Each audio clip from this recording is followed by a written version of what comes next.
Esta conferencia comenzará a grabarse. Bien, seguimos con las clases, ¿cierto?, del Diplomado en Recursos Humanos del día 11 de septiembre del año 2018. Estamos abordando nosotros la temática de cómo es que la escritura se manifiesta también en algunos escritos de personas que presentan algún tipo de trastorno de personalidad, algún trastorno del ánimo o alguna patología de la mente, en términos, en términos de delirio del juicio de la realidad alterado. Eso lo vamos a ir viendo conforme vamos viendo las láminas, pero en este minuto nosotros estamos abordando el trastorno límite o borderline. Este trastorno es uno de los más complejos y yo diría que es uno de los que más amerita asistencia terapéutica, ¿bien? Estas personas presentan relaciones personales inestables, intensas, que oscilan entre la idealización y la devaluación. ¿Qué significa eso? Que las personas que son víctimas de este trastorno no se vinculan entendiendo que las personas, por ejemplo, se equivocan o que pueden ejercer algún daño, no obstante, son personas, al fin y al cabo, que tienen aspectos tanto positivos como negativos. En general, tienen una visión bastante polarizada de los sujetos con los cuales se conectan. O ven los aspectos muy positivos de su personalidad y eso los induce a valorarlos de manera idealizada, o ven solamente y se focalizan en los aspectos más negativos de su personalidad y esto los induce a devaluarlos u opinar cosas negativas de ellos. Como sea, son personas que transitan en referencia a su opinión del resto o, la opinión que tienen respecto de las personas con las que se vinculan, transitan entre esta idealización y la devaluación. Entonces eso le genera mucha incertidumbre y angustia a todos aquellos que se vinculan, porque en el fondo nadie es perfecto. Todos vamos a tener aspectos positivos y negativos. Y no porque tenemos aspectos negativos, vamos a estar aceptando, por ejemplo, o va a ser fácil de aceptar que una persona nos catalogue de lo peor, pero al otro día, por el hecho de que estamos haciendo cosas que le agraden, nos catalogue de lo mejor. Ese tipo de situaciones inestables no solamente son propias del trastorno borderline, sino que también afectan muchísimo a las personas que se relacionan con estos sujetos. Ahora, todo esto surge porque tienen una imagen de sí mismo bastante inestable. Esta conducta, también presentan conductas, por ejemplo, de mucha impulsividad en diferentes escenarios, en el ámbito de los gastos, del sexo, tienen conducta temeraria, es como que no tuvieran el sentido del riesgo, ¿bien? Entonces se ven involucrados en este deseo por buscar gratificación por distintas vías y no necesariamente ponen límite a su conducta. Dentro del repertorio del borderline también muchas veces hay intentos o amenazas de suicidios recurrentes. Aparte de existir la ideación suicida a la base, también el borderline ha intentado suicidarse en bastantes ocasiones. Y no solamente eso, sino que también esta disposición de autoagresión los induce a algo que dice más adelante, que a incurrir en conductas autolesivas, es decir, a autoflagelarse, a pincharse, a hacerse heridas. ¿Ven? Todo esto se surge sobre la base de una inestabilidad afectiva y un sentimiento de vacío generalizado. ¿Ah? Esta persona siempre siente que está vacía, no le basta consigo misma, necesita un otro para poder llenar, sentirse completo identitariamente. Esta misma situación los induce a tener microepisodios psicóticos. Esto significa que por momentos pierden el sentido de realidad, sobre todo el juicio de la realidad, pero estos son momentos muy puntuales, sobre todo cuando están en situaciones de afectación emocional extrema. Entonces, son personas que pierden, ¿cierto?, la noción de realidad, pero no es una constante, sino que son microepisodios, sobre todo cuando están en crisis emocionales. ¿Bien? A la vez presentan cambios frecuentes de humor. Y esos cambios frecuentes de humor normalmente se refieren a que por cualquier cosa se enfadan o se deprimen. Son altamente impredecibles y en general su estilo relacional es bastante tempestuoso con todos los demás. Ahora, lo paradojal en las personas que tienen trastorno borderline es que no toleran la soledad, porque uno podría decir, bueno, son tan complicados que podrían estar solos, pero la verdad es que no toleran la soledad. Y a raíz de eso buscan la compañía frenéticamente y se aferran de ese sujeto frenéticamente. El problema es que no son capaces de comprender que esa persona puede incurrir en acciones acertadas y desacertadas y seguir amándola o seguir manteniendo un afecto relativamente estable. En general, decodifican muy mal el acierto y muy mal el desacierto respecto de otros. ¿Ven? Ahora, suelen proyectar en los demás sus sentimientos, en general sus sentimientos de vacío y sus sentimientos de contradicción. Es por eso que se comportan así y sitúan además a los demás en todo bueno o todo malo, que tiene que ver con esta polaridad, esta polarización, esta visión polarizada que tienen respecto a las relaciones. Son personas que sufren mucho y son personas que hacen sufrir mucho y son personas que en general necesitan un tratamiento psicológico porque difícilmente solas pueden.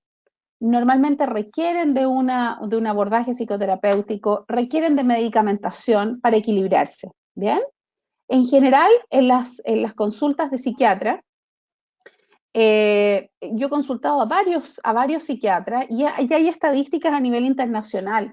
En general, siempre de todos los pacientes ocurre que un tercio de los pacientes de los psiquiatras tienen trastorno límite o borderline. Y son aquellos que les generan mayor nivel de complicación porque además son aquellos que desertan del proceso.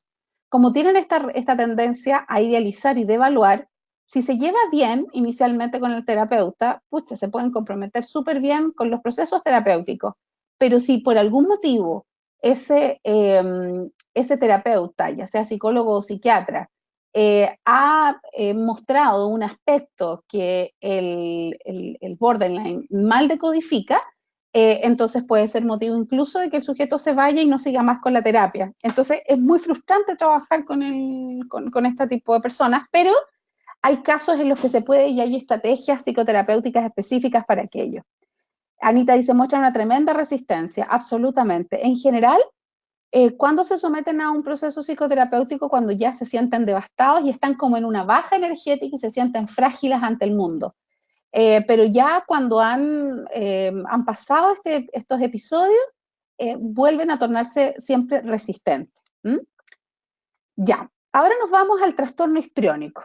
Este otro trastorno es súper distinto al anterior y esta foto refleja de alguna manera lo que le pasa a estos sujetos.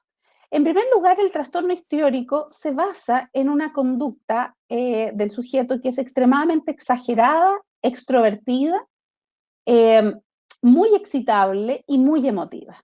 Son personas que de alguna manera viven en el extremo, pero en el extremo de la emoción y en el extremo de la expresión.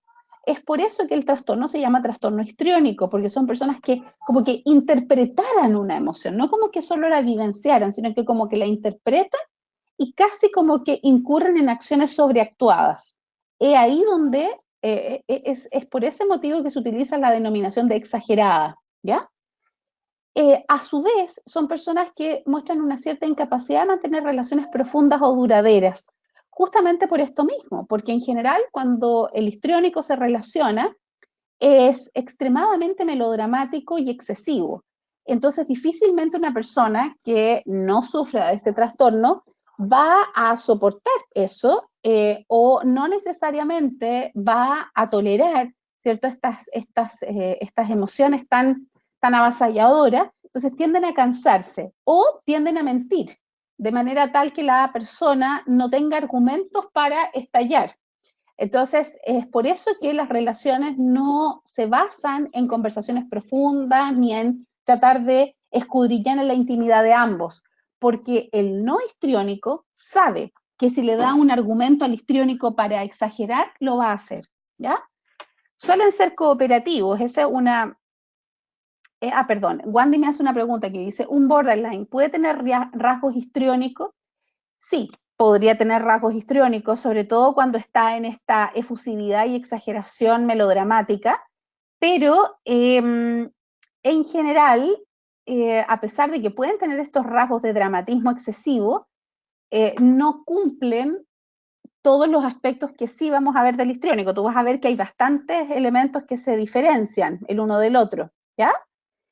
Inmediatamente te voy a responder, Paola, voy a terminar a hablar del trastorno histriónico y luego te voy a responder esa pregunta. Entonces, fíjense lo que pasa acá con el trastorno histriónico. Hay una paradoja que suelen ser muy cooperativos, es decir, estas típicas personas que ayudan mucho, que están súper preocupados de asistir al otro al punto que lo ahogan. ¿Ah? Entonces eso genera una deuda con el otro y el otro se siente endeudado. Entonces le cuesta decirle que no, porque en el fondo son personas que ayudan tanto y cooperan tanto que como que de repente tú la sientes un poco pegote. Entonces tú dices que terrible porque no le puedo decir que no y porque es una persona igual buena. Pero si tú, por ejemplo, rechazas una acción colaborativa de él, o rechazas algo que él te dé, o lisa y llanamente le dices que no quiero que me sigas dando, estas personas ese argumento lo utilizan para ser melodramáticos. En todo este proceso de melodrama, gesticulan y vocalizan exageradamente con un gran componente afectivo. Son de las personas que se quejan mucho, ¿ya? Son personas que siempre se están quejando de lo víctimas que son del mundo en el fondo. Y además, sí, por ejemplo, otro rasgo que es muy característico de los histriónicos es que cuando están en una situación, por ejemplo, no sé, una situación cotidiana, están esperando, por ejemplo, en una fila para ingresar y resulta que a un recinto y resulta que esa fila, no sé, pues se cerró el acceso a las personas y esta persona se quedó afuera, o sea, va a utilizar todas las estrategias para poder hacerse ver, probablemente se va a poner a llorar, probablemente hasta capaz que se desmaye y va a decir que esto no puede ser, que es injusto, es decir, tiene una administración de la frustración por la vía de la exageración, ¿eh? Y se hace notar, o sea, no es una persona que pasa desapercibida, por eso el histrionismo. No obstante, sus exámenes cognitivos son normales.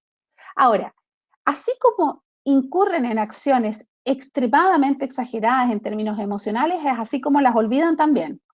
Entonces, no son personas que se quedan como enganchadas de algo que les pasó. Vivencian el momento intensamente y siguen avanzando, pero y llama la atención, porque de repente uno dice, qué impactante, o sea, yo le podría haber dicho, oye, me caes mal, no quiero que me sigas hablando, y esta persona probablemente va a reaccionar melodramáticamente, pero en un futuro, si a esa persona yo le hablo, va a ser como que nada ha pasado, y yo voy a decir, ¿acaso esta persona no tiene memoria? Entonces le pasa eso un poco al histriónico, ¿ya? Eh, Fíjense que aquí dice una frase, parece que su misión fuera buscar la atención de los demás, y es lo que buscan. Exageran sus pensamientos y emociones, tienen rabietas y llantos para centrar la atención. Es por eso que puse esta imagen, o sea, una mujer que no deja de maquillarse, por supuesto, con los labios bien pintados, con los tubos puestos, porque tiene que estar preparada para cualquier evento, ¿cierto?, en donde tenga que llamar la atención. Entonces, normalmente están muy bien presentados, tienden a ser muy seductores, pero a la vez está llorando tristemente y está fumando y está bebiendo, o sea, todo como si fuera una trama de película.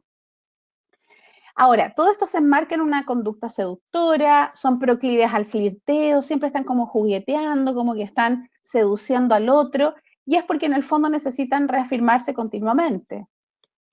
Como sea, generan unas relaciones personales bastante precarias, porque todos los centran en sí mismos. Tienden a ser un tanto vanidosos, egocéntricos y son muy volubles. Entonces entienden la vida desde ellos mismos. Es por eso que les cuesta mucho entablar una relación de pareja, una relación de amistad duradera en el tiempo. Paola me preguntaba si en general cada trastorno debe tener todas estas características o basta con que tenga la mayoría. Mira, Paola, en rigor hay un procedimiento del DSM-5 que te dice, va a haber trastorno de personalidad cuando se cumpla la siguiente condición. Fíjate, que el patrón permanente de experiencia interna, que tiende a ser negativa, ¿cierto?, se dé en dos o más de las siguientes áreas: a nivel cognitivo, a nivel de afectividad, a nivel de actividad interpersonal, control de impulso, etcétera. Entonces, mira, si se da en dos o más de estas áreas, entonces nosotros podríamos decir que el sujeto cuenta con los atributos para decir, en el fondo, tiene rasgos compatibles con el trastorno, porque el único que puede diagnosticar en términos estrictos es el psiquiatra, ¿ya?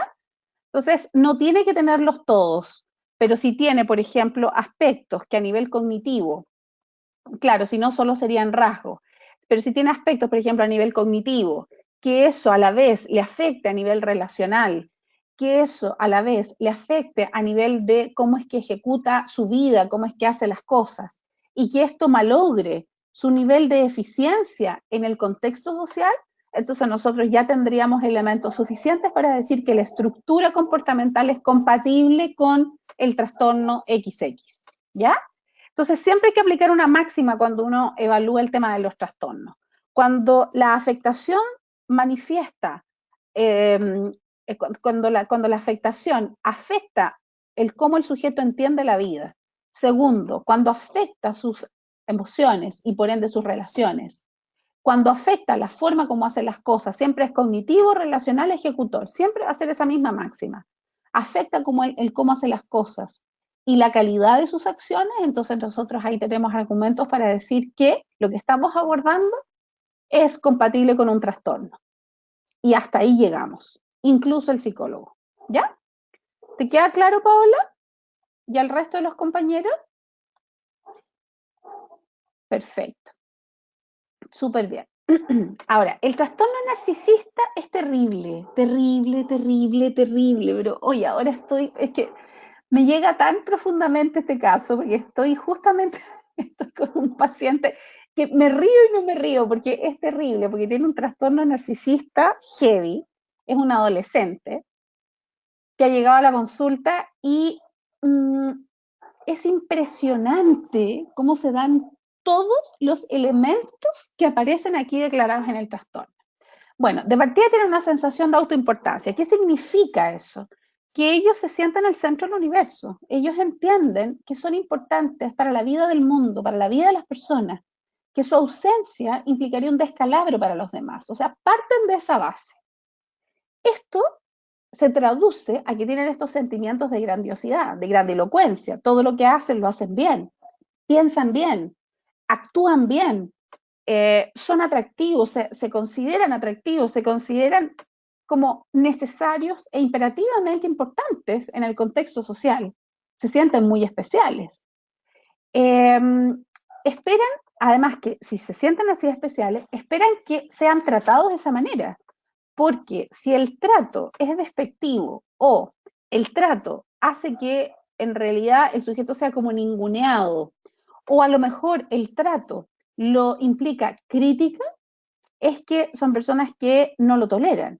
Y desde el no tolerarlo, reaccionan desde distintas perspectivas. Pueden reaccionar de manera muy agresiva, argumentando con todo lo que tienen, pero siempre con una actitud muy agresiva y corrosiva verbalmente.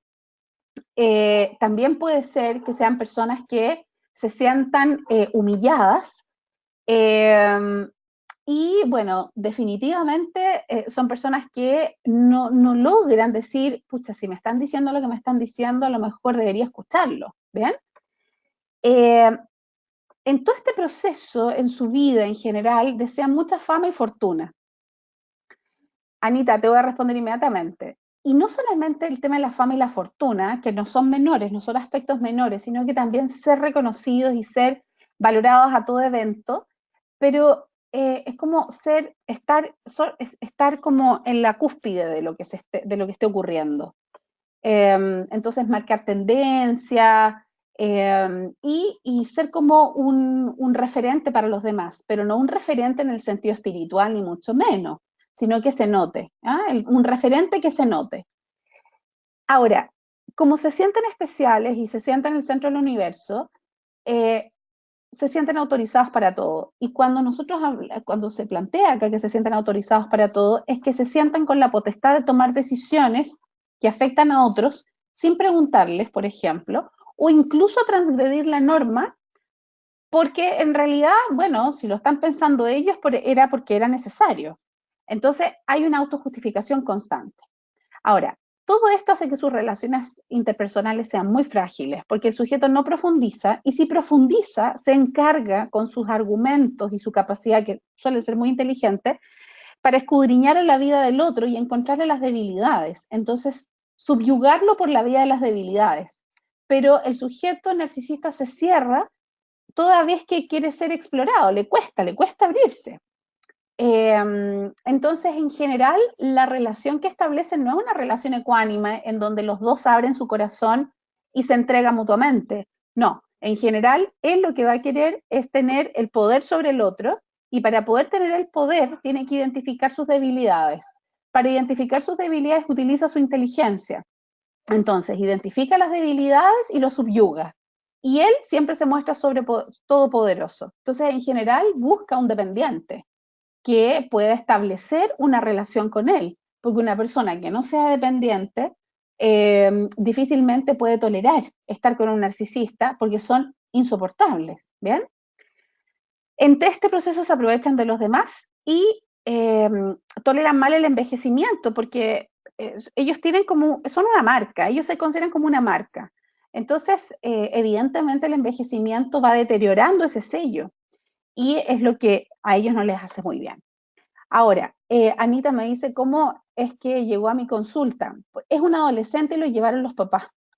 Y es súper complicado porque él, bueno, él igual ha ido, es que va a depender del estilo de la consulta, porque la dinámica que se tiene que celebrar con un narcisista es una dinámica que tiene que ser extremadamente elevada en el caso de este niño, en términos de inteligencia.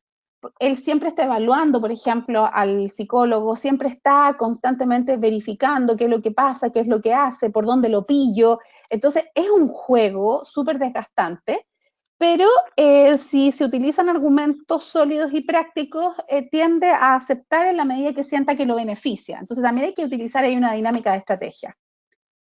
Pero no es fácil, es súper agotador. Sí, por eso mis consultas son 45 minutos, listo, para la casa, porque si no me moriría, yo no creo poderlo soportar. Pero estamos todavía en una fase inicial. Carolina dice, tiene que tener su nivel porque él no se merece nada menos. Claro, exactamente. Entonces, el trastorno narcisista es súper difícil de manejar, de controlar. Y lamentablemente, hay mucha gente con rasgos. ¿Ah? Todos tenemos en algún minuto rasgos, pero pasamos por algunos minutos en que nos sentimos el centro del universo, qué sé yo, pero son cosas que normalmente tienden a ocurrir cuando uno es más chiquitito, cuando uno es más adolescente, pero ya en la adultez se entiende que la persona entiende por una cuestión de sentido común que no puede ser el centro del universo y se va ubicando. Eso se llama madurez. Entonces, el narcisista no madura jamás. Él se queda con la impresión de que el mundo tiene que otorgarle todo lo que él necesita porque se quedó pegado en la gratificación del útero materno. Entonces, él lo que cree es que sin hacer nada y solo por ser él, el entorno le tiene que dar todo lo que necesita. Y él le toma del entorno todo lo que necesita. Exactamente lo mismo que hace un bebé en el vientre materno. Entonces, hay un proceso hay una inmadurez ahí flagrante. ¿Ya? Ahora Paula dice, ¿qué rasgos se verían en su letra?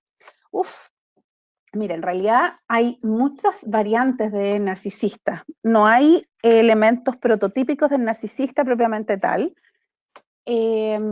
Nosotros buscamos bastantes elementos que fueran como unificadores de la población y la verdad es que no siempre se da.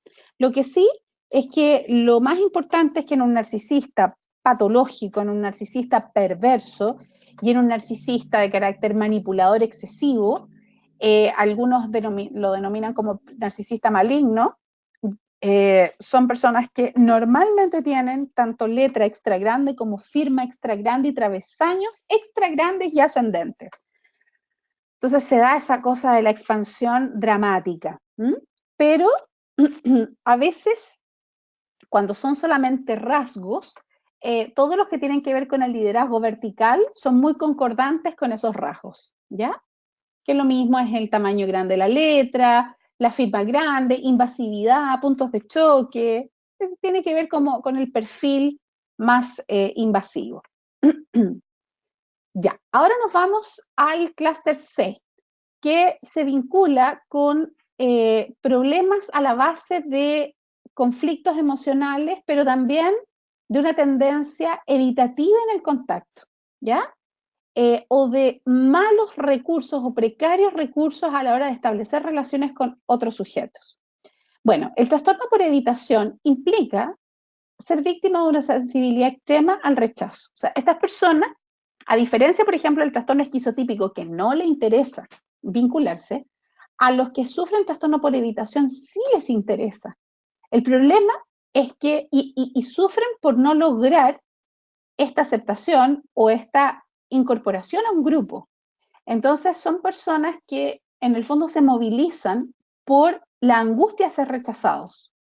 Ahora, como la angustia a ser rechazados es más de lo que pueden soportar, optan por una vida aislada social, pero no porque no quieran vincularse, sino porque tienen miedo de que si lo hacen sean rechazados. Y esto promueve que tengan una timidez, pero súper exagerada, y que en el caso de poder, por ejemplo, integrarse a algún grupo o de hacer cosas con varias personas, buscan la forma de asegurar que la aceptación va a ser total. Entonces, en general, le preguntan a otros, oye, pero ¿tú crees que en realidad estas personas van a querer que yo esté ahí? O apóyame con la ropa, dime si a lo mejor la ropa que voy a usar no va a ser una ropa que va a promover que me miren mucho, que me vayan a rechazar, que vaya a ser el loco. O sea, son personas que siempre están muy preocupadas de no ser rechazadas en cualquiera de sus formas. Ahora, parece que tuvieran un complejo de inferioridad, eh, porque en el fondo, bueno, tú puedes ser como tú quieras y el mundo te va a tener que aceptar si tú por algo existes y ocupas un espacio en esta dimensión. Por lo tanto, yo me podría proponer como una persona insoportable, pero te aseguro que van a haber personas que me quieran igual. Es lo que no entiende la persona que tiene el trastorno por evitación. Entonces siempre tratan de agradar y siempre sienten que es insuficiente lo que tienen, porque entienden que son objeto de rechazo constante. Entonces ahí hay una distorsión cognitiva, pero dramática, que los hace vincularse con este complejo de inferioridad que se nota. Ahora, sufren de una ansiedad enorme por hablar ante otros y se presentan de forma tensa y nerviosa. Siempre se nota que titubean, muchas veces la voz se les torna un tanto inestable, es tremendo. Bueno, ya sabemos que hay una hipersensibilidad al rechazo, hay incertidumbre al hablar, les asusta hablar en público y hacer cualquier petición, o sea, literalmente se quedan callados, no lo van a hacer jamás. Pueden interpretar los comentarios de otros como degradantes, porque en general son tan sensibles que no logran comprender que de repente existen bromas y no logran comprender que de repente el sarcasmo es parte constituyente de la vida cotidiana. Entonces ellos entienden que ese sarcasmo o esa idea o esa broma que han emitido los degrada y eso ratifica su creencia irracional de que son objeto de rechazo y porque todo esto es por el complejo de inferioridad que tienen. Entonces el contexto laboral que normalmente ocupan es eminentemente solitario. No suelen tener amigos o confidentes porque su sensación o su certeza de que van a ser rechazados es a todo evento. Entonces no es que tengan un amigo que sea la excepción a la regla. Entonces ellos dicen, con cualquiera me podría pasar. Entonces ellos no buscan este espacio de ayuda que les permita exteriorizar lo que les pasa. Entonces se quedan con esa tensión interior. Y eso todo se transforma en una timidez excesiva. Sufren mucho los que tienen trastorno por evitación. ¿Ya? Waiting for Name, que no tengo idea quién es, dice, esto puede estar ligado a que no haya tenido un apego con su madre u otra persona. Todos los trastornos de personalidad tienen su génesis en un apego inseguro, un apego inestable, conflictos en el proceso de, sí, del apego. Todos, todos. Mira, yo cada vez que recibo un paciente, y esto es desde antes, o sea, durante mucho tiempo, siempre hago lo mismo y aplico una anamnesis.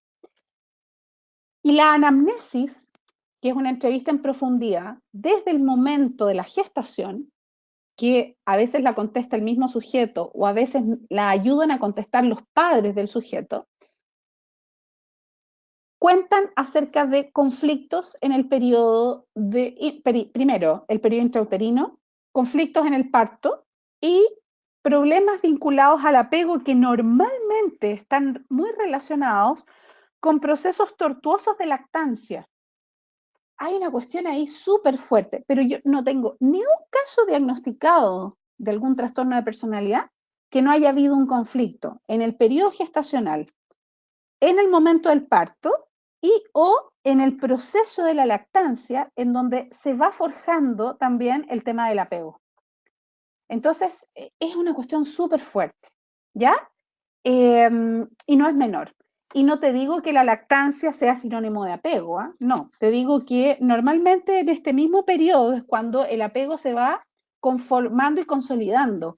Entonces, de repente, por ejemplo, si la mamá sufrió un accidente y no pudo estar en contacto con el hijo porque estuvo hospitalizada 3 meses en una clínica o 4 meses en una clínica, cuando justamente el niño necesitaba de la lactancia y del apego con la madre, si ese evento sucedió, entonces es como una señal de que algo podría ocurrir en el futuro. Entonces, no tiene que ver con actitudes necesariamente negativas de parte de los padres. A veces son situaciones que se escapan del control. No obstante, aparecen en el primer año de vida, desde que el sujeto está en el proceso intrauterino hasta que tiene el primer año de vida. Es una cuestión súper fuerte. ¿Ya? Ya. Ahora nos vamos al otro trastorno, que es el trastorno por dependencia. Aquí miren, este es flor de pareja, el narcisista con el trastorno por dependencia, o sea, es flor de pareja. De hecho, la foto, la imagen aquí que yo muestro, es perfecta, representa lo que yo les quiero decir. Bueno, en este caso, el que sufre trastorno por dependencia está demostrado, está manifestado a través de esta mujer que tiene esta flor en sus manos. ¿Qué es lo que le pasa al sujeto que tiene el trastorno por dependencia? Tiene una dependencia patológica. Y esto significa que tiene una incapacidad para tomar decisiones propias. Es decir, su locus de control interno está prácticamente ausente. Ellos operan en función de lo que dice, de lo que el resto le dice que tiene que hacer, pero en general no es el resto, es uno que le dice lo que tiene que hacer. Entonces identifican de quién depender y sobre ellos endosan la responsabilidad de su propia existencia. A esto se le llama sumisión absoluta. Y todo porque tienen una necesidad de seguridad, de apoyo, de respaldo, que sienten que ellos mismos no se pueden autosolventar. Al igual que el trastorno límite o borderline y lo mismo que el histriónico, son incapaces de estar solos. Entonces, por estar acompañados, hacen lo necesario y en este caso, lo necesario sería aceptar lo que le pidan. Es por eso que toleran el abuso, porque en el fondo prefieren eso, prefieren estar acompañados, o sea, prefieren pasar por una situación de abuso, y estamos hablando de que en muchas ocasiones el abuso es de carácter traumático. Pero eso compensa esta incapacidad para tolerar la soledad. Se dan mucho las mujeres abusadas sexualmente, pero también físicamente. Mujeres que sufren maltrato físico. Normalmente el que las maltrata o es un psicópata o muchas veces es muchas veces es un psicópata, tiene rasgos psicopáticos, tiene rasgos antisociales o muchas veces también son narcisistas. Me estoy refiriendo a los que incurren en acción violenta psíquica o física. Y por algún motivo se captan entre estos dos sujetos y el dependiente es el que está dispuesto a sufrir el abuso. Y es más, cuando tú de repente los entrevistas te dicen, es que es que debe haber sido porque en realidad estaba enojado, pero yo le debo haber dado las excusas. O sea, siempre justifican al agresor. Y es porque tienen esta angustia y esta ferviente necesidad de estar acompañados. Ahora, en este contexto tienen dificultades para expresar el desacuerdo con los demás debido al temor a la pérdida de apoyo o aprobación, por lo tanto, todo es sí. Entonces, si hay un subyugador, ellos asienten a todo lo que el subyugador les diga. Y tienen dificultades para iniciar proyectos o para hacer las cosas a su manera, o sea, no lo hacen, jamás, no tienen esa fuerza, debido a la falta de confianza en su propio juicio o en sus capacidades, más que una falta de motivación o de su energía. Porque pueden tener mucha motivación para hacer cosas, pero en general lo van a hacer por otros, para estar siempre apoyados y buscar esta aceptación por parte del sujeto que ellos han elegido. Y pueden tener mucha energía en el proceso y ser muy potentes en hacerles cosas y ser personas que se notan con mucha energía y pueden ser muy automotivadas en ese contexto, pero cuando tienen que hacer algo por sí mismos no les resulta y no lo quieren hacer porque parten de la base que si no tienen la venia de este sujeto del cual dependen, no les va a resultar o lisa y llanamente se sientan incapaces. Entonces, el sujeto que sufre trastorno por dependencia es el perfil del sujeto que recibe abuso y lo justifica, que recibe agresiones y lo justifica. Y normalmente el sujeto que establece alianza con los dependientes son aquellos que necesitan un dependiente para volcar toda su energía y toda su, muchas veces, malignidad. Y es una situación bastante perversa, pero se da. Y lamentablemente se da mucho, sobre todo en las familias en donde hay maltrato físico y psicológico, que se da muchas veces en el contexto de la pareja. ¿Ya? Ay, me cansé. Ya. A ver si hay alguna pregunta ahí. No. Ah, era Margarita, perfecto. Ahí sí. Y nos vamos con el último trastorno que está en el clúster C, pero antes le voy a responder a Carolina. Dice, incluso las personas secuestradas por largo tiempo generan dependencia y les cuesta arrancarse. Claro, claro. Ese sería el síndrome de, ¿cómo se llama el síndrome de Estocolmo? Ay, no me acuerdo cuál era el síndrome, es el nombre. Eso tiene una justificación de Estocolmo, correcto. Tiene una justificación y que radica en un mecanismo de defensa, porque la mente humana busca la forma de tratar de buscarle ajuste a lo que está pasando para seguir viviendo. Porque si una persona es plenamente consciente de que está siendo secuestrada, que no va a ver quizás más a su familia, que está siendo secuestrada por una persona que a lo mejor la tortura, o que a lo mejor la trata mal, o que a lo mejor quiere hacer algo inadecuado con ella, y eso, si está constantemente en la conciencia, puede que una persona se vuelva loca por el solo hecho de tomar conciencia de esa acción. Entonces, ¿qué es lo que pasa cuando una persona tiene los mecanismos de defensa altos? Empiezan a ocurrir cuestiones inconscientes que hacen que el sujeto pueda vivir relativamente mejor esa misma experiencia. Entonces, ahí como que empiezan muchos a justificar lo que hace el secuestrador, eh, lo empiezan como a ver desde otra perspectiva, le empiezan a encontrar la parte positiva. Y desde ahí muchas veces surge el enamoramiento, y eso se le llama síndrome de Estocolmo. Es una situación súper, súper complicada, pero pasa, y eso se justifica y se explica por la vía de los mecanismos de defensa que hacen que la persona, su mente se ajuste a la realidad catastrófica para poder seguir viviendo. Entonces, los mecanismos de defensa siempre tienen una justificación de salida. ¿Esto qué significa? Que surgen y emergen cuando tienen que resolver una problemática contingente, pero difícilmente resuelven problemas a largo plazo. ¿Ya? Así es que es una situación bastante complicada, pero pasa. ¿Ya? Y ahí se genera esa dependencia. ¿Ya? El trastorno obsesivo compulsivo es distinto, pero también está en el clúster C, porque también el sujeto es dependiente, pero es dependiente de sus propios patrones rígidos, más que de terceras personas, ¿ya? ¿Qué es lo que le pasa al que tiene TOC?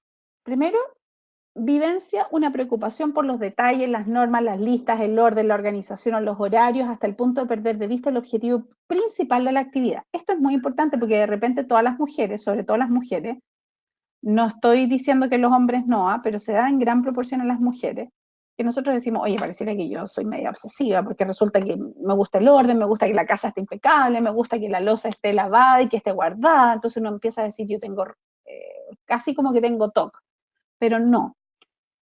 Uno puede tener ciertos rasgos obsesivos, ¿cierto? Y puede tener ciertas cualidades, como ser ordenado, y que te guste que las cosas sean simétricas y que se vean bien y que estén limpias, etc.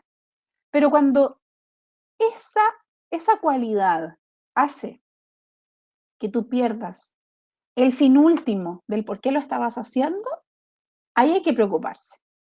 Entonces, cuando es el orden por el orden, es la simetría por la simetría, cuando es la cosa de la, ¿cómo podría explicar? Bien digo, la organización por la organización, pero no para facilitar o conseguir un algo más allá de eso es lo que es parte y está a la base del trastorno obsesivo compulsivo, ¿ya?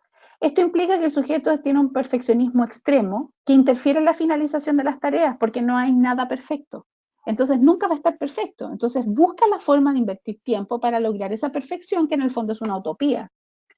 Hay una dedicación excesiva al trabajo y a la productividad con exclusión de las actividades de ocio y las amistades, no atribuibles a necesidades económicas evidentes. Esto es importante. Son personas que, a ver, lo que pasa es que si un obsesivo compulsivo logra ser contratado, normalmente va a ser contratado en un tipo de tarea que es compatible con su TOC. Entonces es una tarea que los obsesiona. Y como los obsesiona, se enfocan en eso solamente y pierden de vista otras dimensiones de vida, ¿ya? Pero no es que se dediquen excesivamente al trabajo a todo evento, no, es cuando el trabajo es compatible con su TOC. Entonces ahí tienen el argumento perfecto para olvidarse de almorzar, para olvidarse de salir, para olvidarse de las amistades o olvidarse incluso de que tiene que dormir la suficiente cantidad de horas, ¿ya? Ahora, hay una excesiva terquedad, escrupulosidad e inflexibilidad en temas de moral, ética o valores. Son personas que tienen una inflexibilidad. Una de las características en general de todos los trastornos es que son inflexibles los sujetos. Y esa inflexibilidad no es que anden rígidos todos por la vida y que no acepten comentarios de otras personas, no se refiere a esa inflexibilidad, sino que la característica que está a la base de su trastorno les impide acomodarse a la contingencia.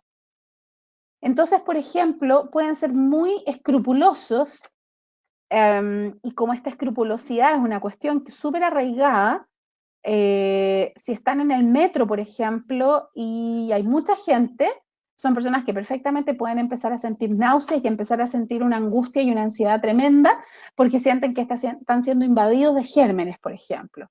Entonces uno podría decir, bueno, sí, me gusta la limpieza, pero ahora estoy en una contingencia y esa contingencia me exige estar cerca de gente que incluso está estornudando. Bueno, tendré que llegar a la casa, haré un ayuno, me bañaré, pero bueno, así lo resolveré. Entonces, esta persona no le pasa eso. Siente que no lo puede resolver y eso le afecta a su estabilidad psíquica del minuto y posterior. Entonces, lo mismo respecto de cierta ética o ciertos valores, porque por algún momento en la vida se vinculan, porque como les gustan las cosas así como bien rígidas, optan por líneas éticas, morales y filosóficas que sean compatibles con esta rigidez. Entonces, por ejemplo, podemos encontrar personas que practican alguna religión y, no sé, están acostumbrados a utilizar faldas que estén justamente 4 dedos debajo de la rodilla y que sean súper fijados en que eso se dé, porque si no, catalogan malamente a quien no y le asignan una connotación de bajeza moral, por ejemplo. Eso pasa muchas veces con los TOC. No con todos, pero los que sí adhieren a alguna línea religiosa, ética o filosófica, qué sé yo, metafísica. Ahora, hay algunos que tienen la incapacidad para tirar los objetos gastados o inútiles, incluso cuando no tienen un valor sentimental, pero esto es cuando realmente ese objeto forma parte de su TOC, no es siempre, porque hay algunos que votan y votan y votan y votan con el propósito de ver limpieza, limpieza y limpieza. Entonces, va a depender si eso es objeto de su TOC. Es reacio a delegar tareas o trabajos a otros, a no ser que estos se sometan exactamente a su manera de hacer las cosas, obviamente.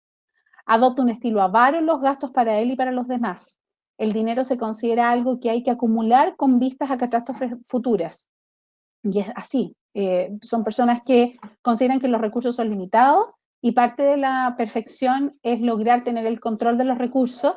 Entonces, no son personas que expulsan fácilmente. Saben que a mí me ha tocado abordar a varias personas que tienen trastorno obsesivo compulsivo y les voy a contar una anécdota, pero que no es menor.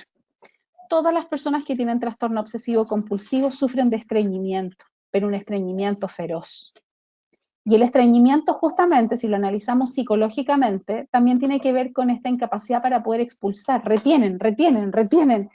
Y ahí se quedan con esa retención. Y es increíble cómo se da que tienen temas al colon, pero con un estreñimiento súper potente.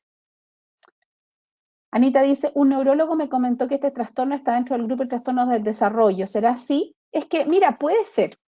En realidad, el DSM-5 lo plantea como un trastorno en que la base es la dependencia, pero en este caso es la dependencia a ciertos objetos o a ciertos estados.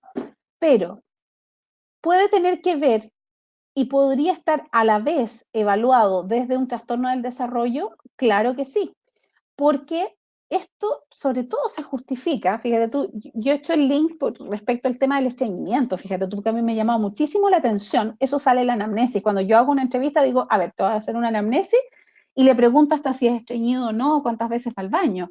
Eso para mí es súper importante, porque lo que pasa biológicamente tiene su correlato en lo psíquico. Entonces, una persona sufre de estreñimiento y no va durante 5 días al baño, significa que retiene un algo que el cuerpo por naturaleza quiere expulsar.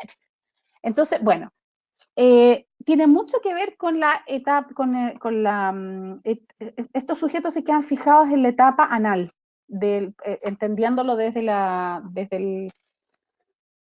la teoría psicosexual de Freud. Entonces, estos sujetos, en el fondo, cuando se quedan fijados en la etapa anal, lo que les pasa es que de alguna manera sienten placer por haber llegado al control del esfínter. Entonces, eso disminuye su nivel de ansiedad, la fase retentiva de la fase anal. Entonces, sienten que están controlando. Entonces, en general, el sujeto que tiene el trastorno obsesivo compulsivo busca la forma de controlar lo que tiene, controlar su entorno. Y evidentemente esto en general puede afectar otras áreas de vida y puede afectar la psicología del desarrollo del sujeto. Pero, como te digo, puede ser explicado de muchas formas, o sea, desde una línea más psicodinámica.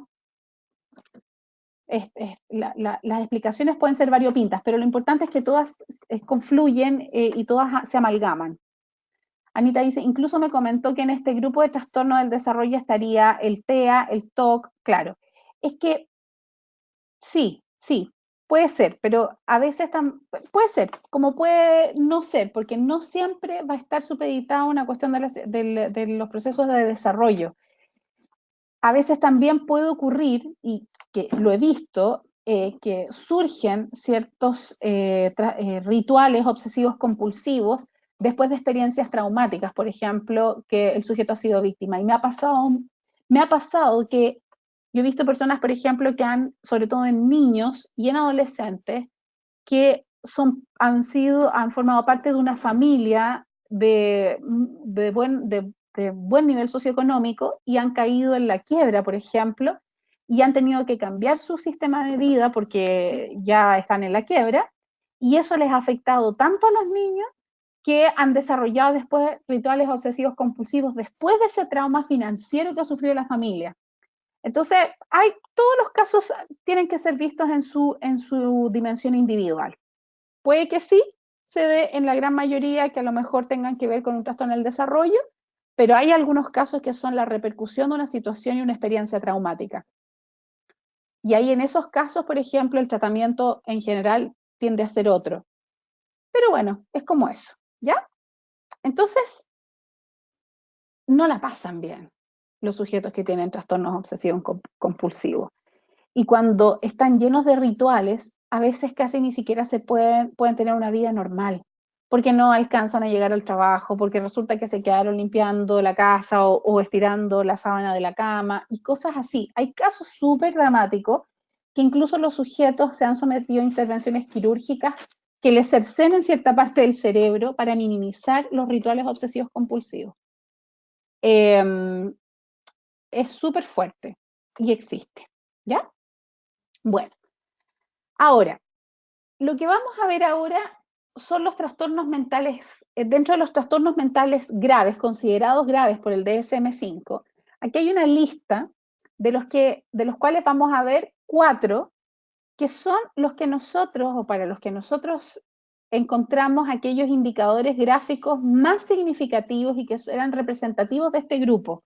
Porque, por ejemplo, si bien es cierto, identificamos, por ejemplo, que existe un trastorno por dependencia, no necesariamente encontramos elementos gráficos de este grupo de personas diagnosticadas que fueran semejantes entre ellos, pero sí los encontramos de la depresión mayor, del trastorno bipolar, del trastorno límite de la personalidad y de la esquizofrenia, ¿ya? Ahora, aquí se explica que hay un subgrupo de trastornos mentales que afectan profundamente el funcionamiento habitual de las personas. Están la depresión mayor, trastorno bipolar, el trastorno obsesivo compulsivo que lo acabamos de mencionar, trastorno de ansiedad, de pánico, estrés postraumático, trastorno límite de la personalidad, esquizofrenia, trastorno esquizoafectivo, trastorno dual, epilepsia. Todos potencialmente susceptibles de generar una discapacidad psíquica temporal o permanente. De estos trastornos mentales graves, nosotros vamos a profundizar en la depresión mayor, bipolar, trastorno límite de la personalidad y esquizofrenia. Bueno, en relación a la depresión mayor, según el DSM-5, para el diagnóstico de la depresión mayor, el sujeto debe presentar 5 o más de los siguientes síntomas durante el periodo depresivo, que normalmente el periodo depresivo es se extiende por al menos 2 semanas. Estos deben presentar un cambio respecto a la actividad previa del paciente y uno de los síntomas debe ser estado de ánimo depresivo o pérdida de interés o de la capacidad para sentir placer, ¿ya? Sienten estado de ánimo depresivo la mayor parte del día, casi todos los días, y hay una pérdida de interés en las actividades que antes eran gratificantes.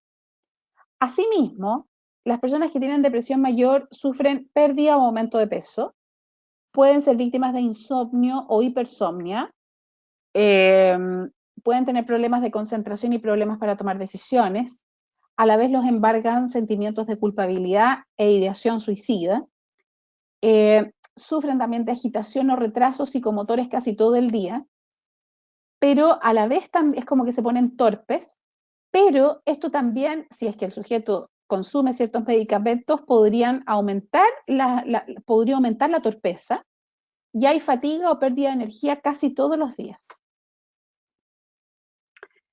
Entonces, la depresión mayor es terrible porque hay mucha gente que presenta este tipo de depresión y nosotros nos dimos cuenta, y más adelante vamos a ver los elementos gráficos representativos, son súper reconocibles, pero vamos a avanzar a aquello.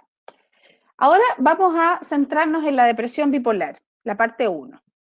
La depresión bipolar implica que hay episodios anímicos que incluyen cambios inusuales en el estado de ánimo, conjuntamente con cambios inusuales en los hábitos de dormir, en los niveles de actividad, en el pensamiento y en el comportamiento. Las personas con trastorno bipolar pueden tener episodios maníacos, episodios depresivos o episodios mixtos, ¿ya? El episodio mixto incluye síntomas maníacos y síntomas depresivos. Los síntomas de un episodio anímico duran 1 o 2 semanas y a veces hasta más. Hay casos que de repente se prolongan durante un mes. Cuando una persona está pasando por uno de estos episodios, los síntomas se le presentan todos los días y duran la mayor parte del día. Son súper intensos. Los sentimientos que acompañan al sujeto son fuertes y suceden junto con cambios extremos en el comportamiento y en los niveles de energía. Las personas que están teniendo un episodio maníaco pueden sentirse muy animadas o felices.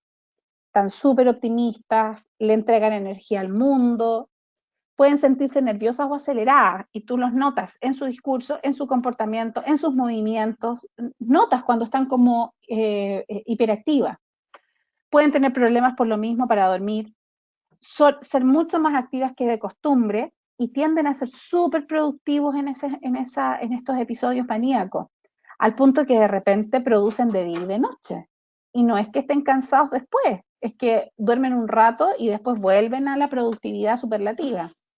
Pueden hablar muy rápido sobre muchas cosas distintas. Es como que les cuesta, es como que su mente los invade de tanta información que no saben por dónde empezar y quieren terminar rápido para poder seguir con la otra idea. Pueden estar agitadas, irritables o muy sensibles, porque evidentemente están muy tensionadas en este proceso.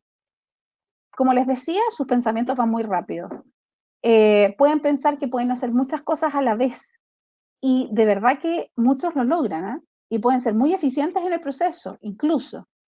Ahora, el problema es que pierden un poco la cordura en el sentido de que a veces se ven involucrados en acciones arriesgadas.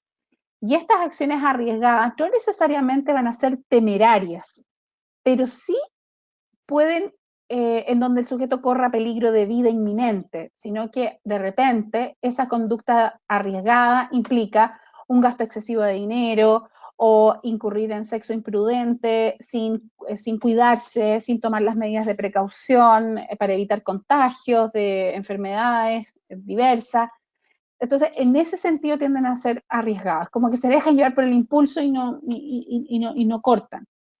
Ahora, las personas que están teniendo un episodio depresivo pueden sentirse muy caídas o tristes, dormir demasiado o muy poco, sentirse como que no pueden disfrutar de nada, esto es muy parecido a la depresión mayor, sentirse preocupadas o vacías, tener problemas para concentrarse, olvidarse mucho las cosas, comer demasiado o muy poco, sentirse cansadas o sin energía, tener dificultad para dormirse y pensar en la muerte o en el suicidio. Imagínense el que sufre episodios mixtos, lo que se nota que pasen de un episodio maníaco a uno depresivo. Y es tremendo, sobre todo las familias resienten mucho esto, porque, porque lo notan inmediatamente. Entonces, el problema es que cuando están en alza, cuando están en la fase maníaca, son personas que son el alma de la fiesta y hacen miles de cosas y son súper productivas, pero a la vez corren riesgos porque tienden no miden los riesgos que corren en sus acciones y corren peligro de vida por lo mismo, pero cuando están depresivos están pensando en el suicidio de forma constante. Entonces siempre su vida como que está ahí en cuestión. Es una cuestión súper tremenda. Anita, porque el que no está medicado por lo general terminan suicidándose. Sí, sí, es una cosa dramática. O sea, requieren un abordaje químico. Ellos necesitan medicamentación para lograr este equilibrio. ¿Ya? Ya. Y ahora vamos a abordar el tema de la esquizofrenia. La esquizofrenia es un poquitito más larga. Aquí ya estamos hablando de una patología de la mente en donde el juicio y la realidad está alterado. ¿Ya? Aquí esta persona no logra distinguir un yo de un no yo. Y ven cosas muchas veces sensoperceptivamente, tienen un contacto con el entorno, con el mundo exterior, distinto a los que vemos las personas que no estamos afectas a la esquizofrenia. Bueno, entonces la esquizofrenia manifiesta distintas sintomatologías. En primer lugar, los delirios o ideas delirantes. ¿Qué es lo que son los delirios o ideas delirantes? Son creencias falsas que la persona sostiene firmemente y que son irreductibles a la lógica. Para ello, la persona que padece el trastorno psicótico se apoya en algunos detalles de la realidad, aunque los interpreta de una manera errónea. Estos pensamientos son de los siguientes tipos. Delirios de persecución, o sea, la persona entiende y entiende así la realidad, que tiene esta sensación de persecutoriedad, que lo están persiguiendo literalmente. Delirios de grandeza, delirios de perjuicio, delirios somáticos, que el cuerpo que siente cosas, que está enfermo por algún motivo, etc. Delirios erotomaníacos. ¿Saben ustedes lo que es el erotomaníaco? Es bien interesante los delirios erotomaníacos. Son de esas personas que sienten que todo el mundo está enamorado de ellos. Es como que todos están enamorados de ellos. Entonces sienten que, ay, mira, me miró, mira, está pensando en que yo, a lo mejor es como eso. Delirio celotípico y delirio de referencia o de autorreferencialidad, que todo surge y transita en función de ellos mismos. Asimismo, los esquizofrénicos sufren alucinaciones. ¿Y qué es lo que son las alucinaciones? Son percepciones en que la persona escucha, ve o siente cosas que se originan en el interior de su cerebro y que, aunque él las vive como si fueran reales, no lo son. Estas sensaciones se tienen a través de los órganos de los sentidos y son los siguientes. O sea, fíjense, esto que está aquí, esta imagen es perfectamente representativa de la esquizofrenia. Y uno escucha y el esquizofrénico te cuenta, es que yo tengo una personita que me está hablando en este minuto y me está diciendo tal cosa, y te muestra la oreja, y te dice que esa personita está ahí, y te dice cómo es que habla esa personita, o pueden ser de distintos sentidos los que sufren estas alucinaciones. Entonces pueden ser alucinaciones auditivas, táctiles o sinestésicas, que es el cuerpo en general el que lo resiente, pueden ser olfativas, gustativas, visuales. A la vez el esquizofrénico sufre alteraciones en el pensamiento. El pensamiento en ocasiones se desorganiza, se pierde la capacidad de asociar ideas y estas cambian de un tema a otro sin conexión. Eso se llama discurso inconexo. Cuando esta pérdida es grave y el contenido es incoherente, lo denominamos desorganización del pensamiento. Entonces, el discurso inconexo surge porque hay desorganización del pensamiento. También el esquizofrénico es víctima de alteraciones en la afectividad. El paciente puede tener dificultad para expresar lo que siente. Esto significa que puede haber un aplanamiento o embotamiento afectivo. Pueden desaparecer los sentimientos de calor y afecto hacia los demás. Es como que muchas veces uno los ve tan como parejos, así como que no manifiestan emociones en sus reacciones, en sus actitudes, en sus microgestos, y pueden tener, por ende, esta cierta dificultad para mostrarlo. Asimismo, presentan alteraciones en la conducta. En cuanto al comportamiento, el paciente puede abandonar su aseo personal, pueden aislarse de sus familiares y amigos al perder la motivación y la energía, pueden tener un sentimiento de vacío e incluso presentar conductas extravagantes o no adecuadas que pueden ser influenciadas por lo que le dicen sus alucinaciones y por el contenido de sus delirios. Para poder entender, yo encuentro que una película magistral de esto es la película Una mente brillante, que relata la vida de John Nash. Yo tuve la suerte, bueno, no conocía a John Nash en persona, pero una persona, un colombiano, que me solicitó hacer una evaluación de un cuadro atribuido a Picasso, que era doctor en matemática, él era amigo de John Nash. Y me mostró fotos y todo, y John Nash, estábamos hablando de que murió en el año 2000, no sé si es 2000 o 2000, pero entre el 2000, por ejemplo, y el 2005 murió.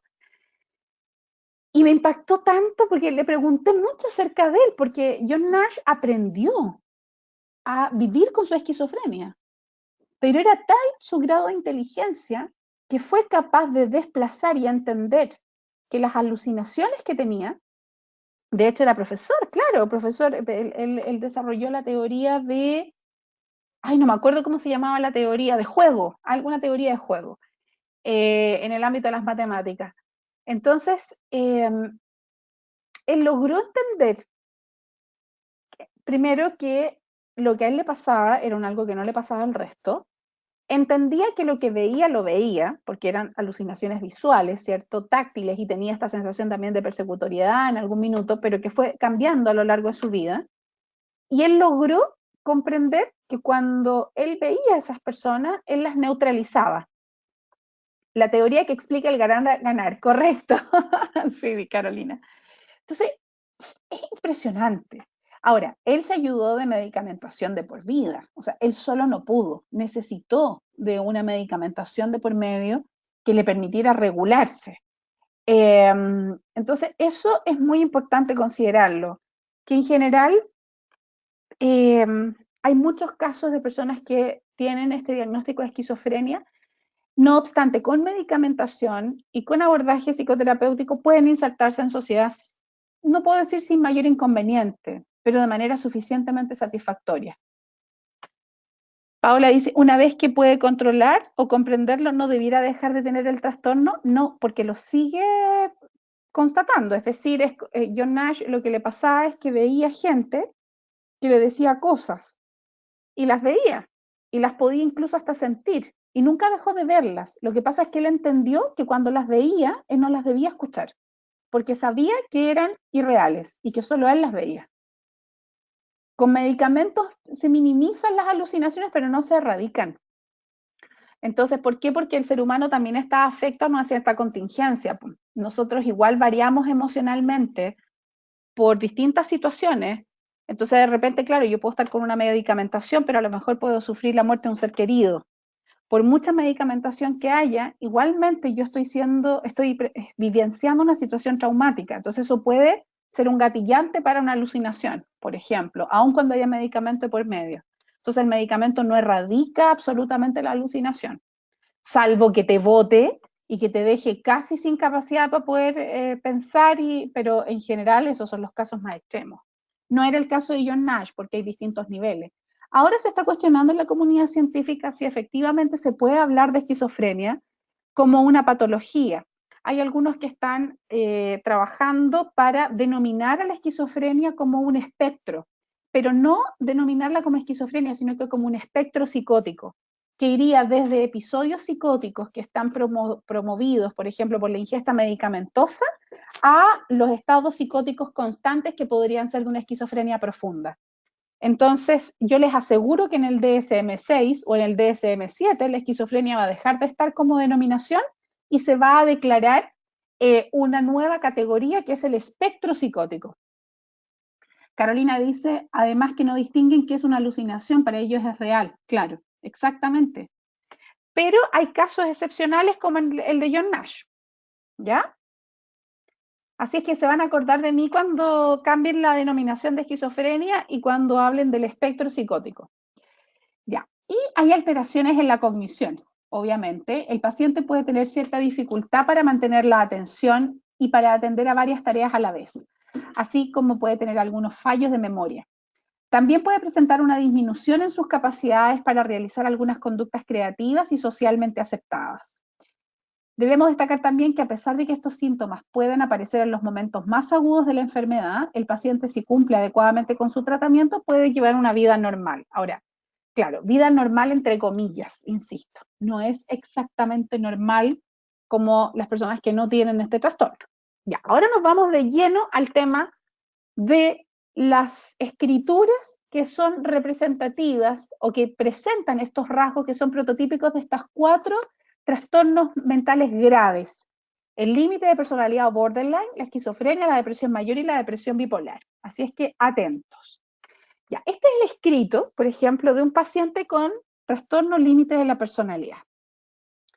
Fíjense que las características gráficas que nosotros encontramos en este escrito y en todos los demás de personas que son víctimas del trastorno borderline son los siguientes rasgos. Polimorfismo de inclinación axial. Fíjense que hay letras que van hacia la derecha, luego hay otras letras que van hacia la izquierda. Y tienen ese tránsito, en algunos casos más marcados, en algunos casos más opuestos, pero los ejes no son estables. En este caso, este sujeto tiene un tránsito que va desde este tipo de ejes, incluso algunos más inclinados hacia la derecha, luego se va horizontalizando, en algunos que son bastante verticales, hasta que llega, por ejemplo, a una jamba que tiende a ser más bien sinistrógira. Entonces, el polimorfismo de inclinación axial aparece en cualquier medida y siempre tiene que haber la tendencia opuesta, o sea, tienen que haber pasado el umbral de la verticalidad. Hay algunos que son sinistrógiros y otros dextrógiros. Por eso este polimorfismo no puede ser tendiente vertical a dextrógiro o tendiente vertical a sinistrógiro. Tiene que ser de un sinistrógiro a un dextrógiro y ahí tener el tránsito, ¿ya? Y nosotros hemos hablado que el polimorfismo de inclinación axial habla de un sinsentido. ¿Se acuerdan que hemos hablado mucho de este factor? Ahora, esto normalmente está acompañado de una limitante basilar sinuosa. ¿Qué es lo que es la limitante basilar sinuosa? Que el sujeto cuando está escribiendo no logra mantener una línea base relativamente regular. Fíjense, aquí dice la palabra buena. Pero acá, fíjense a dónde subió el sujeto. Y aquí vuelve a bajar. Y así sucesivamente va subiendo y bajando, generando un nivel de sinuosidad. Fíjense aquí, D es completamente hacia arriba. En princesa tiene que bajar. Después vuelve a subir y luego vuelve a bajar. Y así sucesivamente. O sea, la limitante basilar siempre es sinuosa y muchas veces presenta renglones quebrados. Y esto tiene que ver con el descontrol respecto del ánimo. Asimismo, las personas que tienen trastorno borderline presentan cambios de tamaños en su escritura.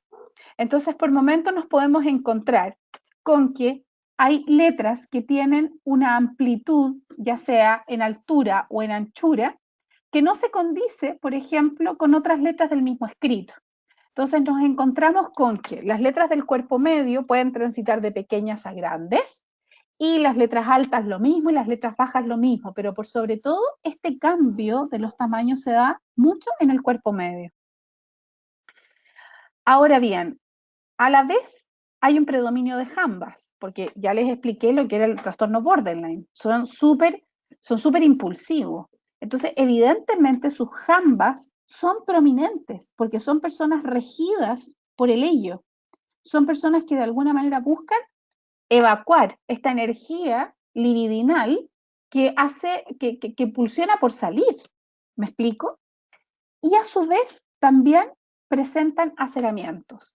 Y los aceramientos se manifiestan en distintas zonas del escrito, ya sea en travesaños, pueden ser en signos de interrogación, de exclamación, perdón, en lo que sea, pero hay. Ahora, la condición sine qua non es que se tienen que dar los 5 criterios de manera simultánea. Cuando estos 5 criterios se dan de manera simultánea, nosotros tenemos un síndrome gráfico que es compatible con el trastorno borderline. ¿Ya? Y esto es repetitivo en la población borderline que nosotros evaluamos. Nosotros evaluamos alrededor de 550 escritos de personas con el diagnóstico formal. Anita dice, me llama la atención que se da en la muestra espaciamiento interpalabra espaciado. Sí, puede ser que se dé, pero no es un factor que en el caso de este grupo haya sido representativo. Es por eso que ni siquiera lo mencionan. En el caso de él puede ser este nivel de angustia de decisión, que es lo que también le pasa a las personas que sufren, ¿cierto?, este trastorno, pero eso podría ser atribuible a otras cosas también. No es un factor que es prototípico del trastorno, ¿ya? Pero que esté acá se puede explicar de muchas formas, ¿bien? Se van dando cuenta, chiquillos, que entonces estos 5 criterios son 5 criterios predominantes en este universo y que se tienen que dar los 5 para que nosotros recién digamos que la persona tiene un síndrome neuroescritural compatible con el trastorno. Perfecto, Carolina, ahí le quedó claro. Ahora, si nosotros analizamos la conducta a la base de todos estos factores, vamos a tener conflictos cognitivos, relacionales y ejecutores, porque el polimorfismo de inclinación axial afecta al sujeto desde lo cognitivo, desde el sentido de la vida y desde las relaciones que establece. La limitante basilar sinuosa afecta el nivel de voluntad y de estado de ánimo. Los cambios de tamaño afectan inevitablemente su comportamiento con el mundo y el deseo de llamar la atención. El que sea predominio jamba significa que la persona es eminentemente impulsiva, por lo tanto tiene problemas de autocontrol. Y el hecho de que incurran en el aceramiento significa que pueden ser altamente agresivos e hirientes con el entorno. Porque no es un aceramiento en un buen ambiente gráfico, es un aceramiento en un mal ambiente gráfico. ¿Ya? Ya, acá les estoy mostrando la escritura de un paciente con esquizofrenia. ¿Ya? Esta escritura, ¿no escucha Paola? ¿Ustedes escuchan? ¿Le pueden indicar si escuchan o no?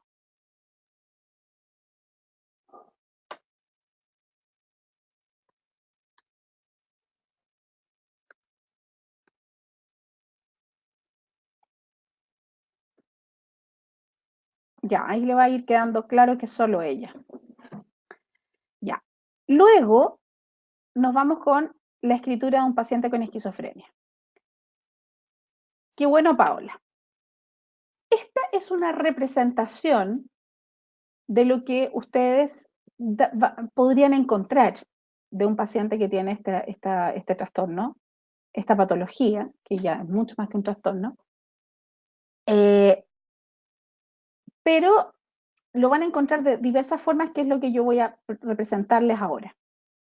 Esta letra, en primer lugar, lo que parece es una letra de un escolar, pero esta persona es un universitario, fíjense, esquizofrénico, llega a la universidad y escribe de una manera tal que parece una letra infantil. Está escrito, por lo demás, con lápiz grafito, porque no podían escribir el grupo de los... A diferencia de las otras escrituras, no podían todos escribir con lápiz bolígrafo tradicional, porque se les iba la mano a muchos. Entonces el lápiz grafito les permitía tener mayor control. Ya, quiero que se fijen en lo siguiente. En primer lugar, las personas que tienen que tienen este trastorno psicótico presentan fragmentaciones comprensibles. Nosotros sabemos que hay dos tipos de fragmentaciones: fragmentación comprensible e incomprensible. Las comprensibles son cuando fragmenta la letra A, la letra D, la letra G, por ejemplo. O sea, si nosotros acá analizamos la D de enemistades, vemos que el óvalo lo termina aquí, luego levanta la mano y saca el palote. Entonces es una fragmentación comprensible. Lo mismo acá, hace un óvalo de la D y luego levanta la mano y hace el trazo final. Si quiero analizar, por ejemplo, una letra A, también me doy cuenta, voy a buscar una aquí en Publican, que esta persona comienza, por ejemplo, esta letra aquí, la termina aquí, luego levanta el lápiz y saca el trazo final de la letra A. Y así. Entonces, aquí lo mismo en parlamentario, óvalo de la A, levanta el lápiz, trazo final. Aquí lo mismo, óvalo de la A, lo termina, levanta el lápiz, trazo final. Estos son fragmentaciones comprensibles. Siempre los esquizofrénicos tienen fragmentación comprensible, es una condición sine qua non. Pero la fragmentación comprensible está acompañada siempre de fragmentación incomprensible. Y la fragmentación incomprensible, yo ya les había a ustedes explicado, cuando hablamos de las fragmentaciones, que se refieren a fragmentar letras en la letra misma, es decir, es como que la letra se escinde en sectores no esperados. Un ejemplo de ello, por ejemplo, se da, aquí se los voy a mostrar, cuando el sujeto fragmenta, por ejemplo, las IES. Entonces esta persona hace un trazo de la letra I y luego hace el trazo que baja de la letra I. Aquí vuelve a hacer lo mismo, lo que pasa es que está yuxtapuesto, porque ahí termina la N, que es el primer trazo de la I, y luego saca el trazo final. Pero veamos otros. Más aquí abajito. Fíjense acá en Chile, cómo hace trazo inicial, trazo. Fíjense aquí en viven. Puede ser en una letra, puede ser en dos letras distintas, da igual. Como sea, la fragmentación incomprensible acompaña siempre. ¿Ya? Aquí habían algunas T también que estaban hechas en dos trazos. Espérenme que lo voy a empequeñecer para poder verlo bien. Espérenme un segundo, por favor.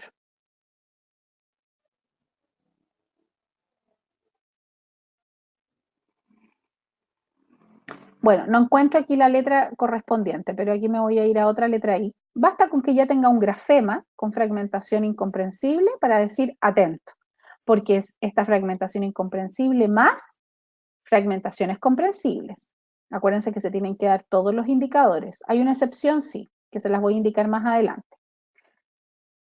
En nuestra, dice. A ver.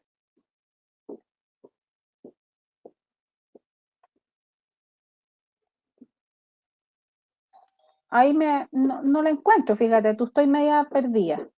Bueno, pero lo que me interesa es que si ustedes ven que hay fragmentaciones incomprensibles, por ejemplo, en la letra M, como por ejemplo hacer un montículo, otro montículo, otro montículo, hacer una I fragmentada, hacer una letra T fragmentada, por ejemplo, o hacer un óvalo en dos trazos, eso serían fragmentaciones incomprensibles. En este caso se da que este sujeto las tiene en la letra I. Sí, hay varias, Anita. Sí, lo importante es que se den las dos condiciones de manera simultánea. Eso es lo importante, ¿ya? Ahora, fíjense lo que les voy a mostrar acá. Otro elemento gráfico que se da es la monotonía gráfica. ¿Qué es lo que es la monotonía gráfica? Bueno, la monotonía gráfica dice relación a ejecutar una letra que replique un referente modélico. Normalmente replican los sujetos la letra escolar o la letra script perfecta, o no es perfecta, sino que la letra script o la letra imprenta. Y es como que fuera un niño replicándola. Entonces, no es una letra individuada, ágil, con espontaneidad. No, es una letra que busca refugiarse en un modelo preexistente. Y esta explicación, a nosotros, nosotros conformamos una explicación para justificar este factor, porque la monotonía gráfica implica que el sujeto no se manifiesta de manera espontánea. Busca un referente que le permite expresarse, que es justamente lo que el esquizofrénico hace cuando sale al mundo. En general, el esquizofrénico, para poder insertarse en el mundo, no puede mostrarse tal cual es, ni puede decirle al mundo lo que le pasa, porque lisa y llanamente no lo comprenderían y serían rechazados. Entonces ellos aprenden a desarrollar, no desarrollar, sino que a implementar, conductas y estrategias como si de una máscara se tratara. Es por eso que se refugian en un modelo escritural preexistente, pero que lo ejecutan con precariedad, porque son como niños en la implementación de la estrategia. Es por eso que la letra es tan precaria. Entonces aquí nosotros, ¿qué es lo que vemos? Una letra caligráfica que perfectamente bien es una letra escolar. Entonces a eso se le llama monótona, ¿ya? Son como robóticos. Exactamente, Carolina. Bueno, a la vez de que existe monotonía, fragmentaciones incomprensibles y comprensibles, existen sinuosidades y torsiones varias. Es decir, la espontaneidad del trazado es casi nula. Entonces, acá nosotros nos damos cuenta, o sea, aquí no hay mucho que darse cuenta que en realidad este sujeto va sinuoseando a todo evento. Fíjense el nivel de torsiones que genera en algunas letras, y eso habla de, ¿cierto?, de la inseguridad y debilidad autoafirmativa. Pero esto es muy importante. Repetición de letras o palabras. De repente uno está escribiendo, por ejemplo, con el computador, uno está, Anita dice, ¿a qué hora nos vamos al break? Es que no me quiero ir al break, Anita, porque como esta clase es más corta, quiero que terminemos y ahí van a salir más temprano. Así que no quiero irme al break justo ahora. ¿Ya? Bueno, entonces lo que yo les decía era que de repente uno está escribiendo y dice, por ejemplo, estimada Marcela, y de repente uno pone estimada Marcela. Entonces uno repite la palabra. Ahora, hay personas que ese flagelo gráfico lo manifiestan justamente cuando escriben. A veces escriben dos palabras así seguidas y que no tienen sentido. Es solamente una mera repetición. Pero hay personas que a veces repiten las palabras, pero escriben una palabra y después encima escriben la misma palabra, pero encima de la palabra anterior. Y es justamente el caso de esta muestra gráfica. Quiero que se fijen, por ejemplo, acá en la palabra peces. Este sujeto antes había hecho la P, pero después la volvió a repetir. Había hecho una vez la E y la vuelve a repetir. Y no es un repaso, porque el repaso, en general, finiquita la letra, pero ejecutada una sola vez. En cambio, la repetición de letras y palabras es hacer varias veces lo mismo. Fíjense aquí dice claves. La C, la L, la A, la hizo al menos 2 veces. Y no había justificación de repaso. Fíjense PPD, hizo la P, la volvió a hacer, hizo la P, la volvió a hacer. Y aquí más arriba, ¿lo notan o no? Que no es un mero repaso. O sea, la repetición puede ser de palabras consecutivas como de palabras superpuestas. Fíjense quién O hace O, después otra O. Claro, sí, es como que no se da cuenta si esto es a nivel inconsciente. Francisco dice, sí, da miedo, sí, sí, es increíble. En noticias hace una O y después otra O. En violencia hace 2 veces la I. Y así hay varias otras manifestaciones en color, por ejemplo, hace una R y después vuelve a hacer la R de una manera distinta, pero no tiene por qué hacerla 2 veces. Fíjense aquí el óvalo de la D, después otro óvalo y luego el palote y después hace 2 veces el palote con la E. Entonces eso también es repetición de palabras. Y es porque de alguna forma se quedan pegados de repente, se quedan pegados en la idea que persiste, se quedan pegados en esta idea obsesiva que asalta su mente respecto de la sensación de persecutoriedad, respecto del delirio que estén vivenciando, etc. Es como enfatiza esa idea persistente que afecta su mente, que afecta su psiquis, que afecta su forma de ver el mundo. Claro, pero más que el rumiar, porque no tiene que ver con la rumiación de una emoción, por ejemplo, tiene que ver, fíjense ahí en Caigan, miren, hace 2 tiene que ver con la idea obsesiva que asalta su mente, que puede ser de naturaleza alucinatoria, puede ser de naturaleza persecutoria, etc. Entonces, esa es la idea que se queda ahí pegado, se queda pegado, se queda pegado, se queda pegado y luego sigue avanzando. Entonces, no es menor el tema de la repetición de palabras. Luego tenemos el tema de los márgenes desbordantes. ¿Qué les dije yo a ustedes que se medían los márgenes en una hoja? ¿Qué era importante de ver en una hoja con márgenes? ¿Qué nos reportaba la persona cuando dejaba los márgenes? ¿Por qué era importante dejar márgenes? ¿Qué es lo que pasaba? A ver si me lo responden. A esta altura deberían todos al unísono decírmelo. Porque permite adaptación, exacto. El sujeto contextualiza su conducta, ¿cierto? Se enmarca en un ambiente. Perfecto, Carolina. Ya, el margen desbordante significa que el sujeto no respeta los márgenes. Puede ser uno de los 3 márgenes, o pueden ser 2 de los 3 márgenes, o 3 de los 3 márgenes. Quiero que se fijen lo que pasa aquí. La hoja termina ahí. La palabra no alcanza a escribirla dentro de la hoja. Aquí también se va. Aquí decía facturas, fíjense. Esta es de la típica, también, es de la típica escritura que el sujeto termina escribiendo en la mesa. ¿Se ha fijado que de repente hay gente que escribe y se sale de la hoja y sigue escribiendo en la mesa y me dice, pero ¿cómo? Eso es un margen desbordante. Pero el margen desbordante en el fondo significa que al sujeto le cuesta contextualizar su conducta en un escenario social. Le cuesta ubicarse. Y justamente eso tiene que ver con el sentido de realidad. ¿Ya? Entonces, fíjense que aquí son 6 factores que se dan de manera simultánea, también en los rasgos, en los escritos de personas que están afectas a la esquizofrenia, independiente del nivel, fíjense ustedes. Es impresionante cómo se dan estos rasgos. ¿Les va quedando claro?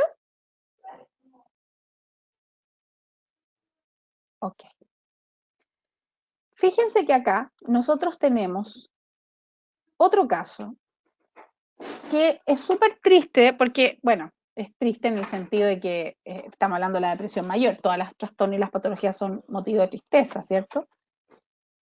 Pero este caso es muy claro porque de repente uno dice, ¿cómo poder distinguir el tema de la depresión mayor? O distinguirlo respecto de un pesimismo circunstancial.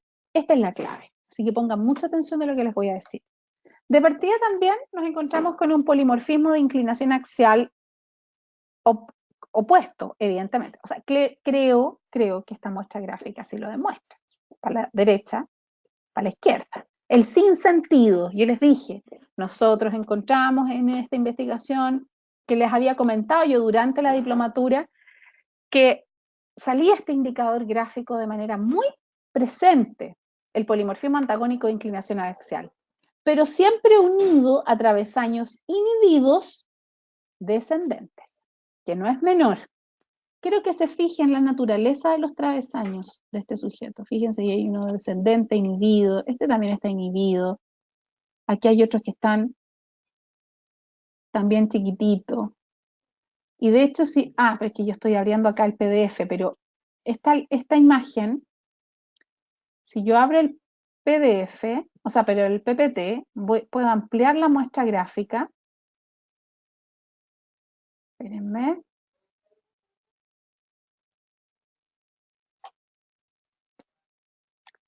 Ahí. Porque aquí esto me sigue, ¿no ven? Que y ahí yo lo voy adaptando a la muestra, pero esta muestra sigue, es bastante más larga. Ya. Fíjense que aquí también travesaño inhibido, travesaño pequeño, descendente, descendente. ¿Lo notan? Es increíble. Va siempre vinculado el polimorfismo antagónico con el travesaño inhibido con una proporción de descendente. Pero a la vez, la letra es pequeña en el cuerpo medio. Es como que empieza a desaparecer la letra. Fíjense, conocimiento, fíjense cómo es que lo empequeñece. Y hay otras palabras, supervisor, o sea, el cuerpo medio se reduce a la mínima expresión, a veces con la excusa de la filiformidad.